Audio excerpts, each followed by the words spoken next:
Welcome to the fourth of 7 videos from the Roman Army 2021 UofW lecture on social origins and recruitment.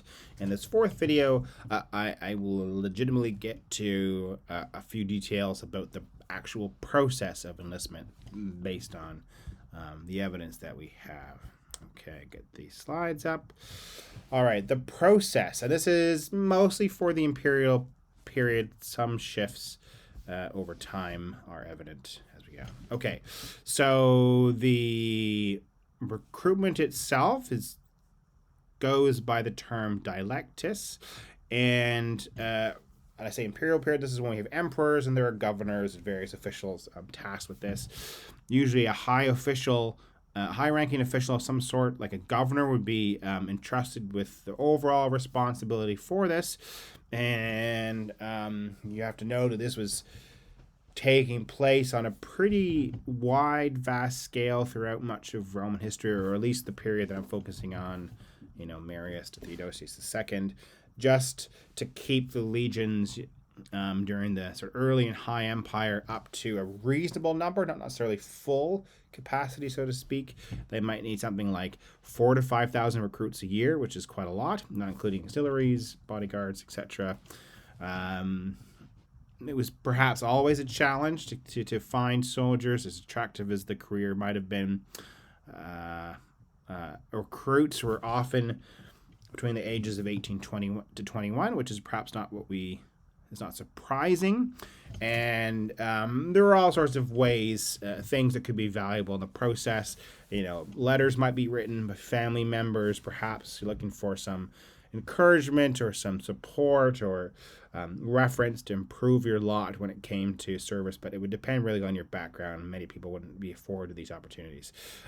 If you want a sort of a good companion volume for this, I have highlighted, and I don't have it in front of me. Oh, I do.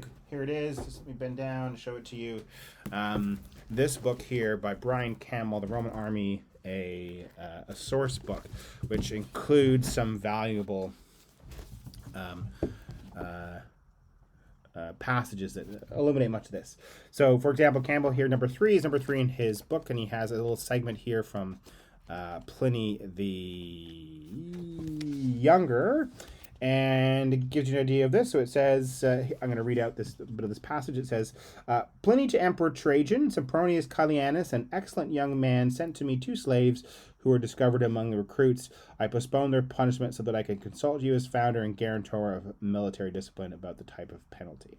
So in this case, the letter goes on. So Pliny was this wealthy, elite man, spent time as a governor in a part of Turkey, and he wrote letters back and forth with Trajan. We have some of the emperor at the time. We have some responses. And Pliny says, someone came forward with recruits, so you see it's part of this process, and some slaves were found in the midst. As we know, slaves were a bit sketchy. Okay. Now, if you were scoped out and you enlisted and you became entered the process to become a soldier, let's say like my little Playmobil dude here, let's call him Bob the Roman, you would, in theory, go before a recruiting board, a probatio, which would carry out an evaluation to check out your physique.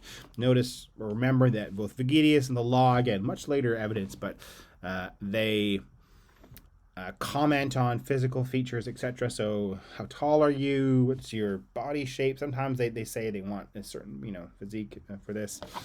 They might check out your intellectual element, what tasks were you capable of doing, and then like that letter said in Campbell, a legal component too. Are you legitimately able to be a soldier? Because there are all sorts of not just rules about whether you're a slave or not. Are you a citizen? Have you committed a crime? So there are all sorts of things as well. If you look at some of the other restrictions, again using Campbell, it illustrates some of the issues here. So here is a law from much later, and it says it is considered a serious crime. This is number 2, Campbell number 2, for someone to enlist as a soldier if he is not permitted to do so, and the gravity is increased as in other offenses by the dignity, rank, and type of military service. So this comes from, well, ultimately it comes from someone named Arius Menander writing in the late 2nd century, but compiled in something called the Digest of an emperor called Justinian, who I wear on my face masks. This is his wife, Theodora. Oh. Anyway,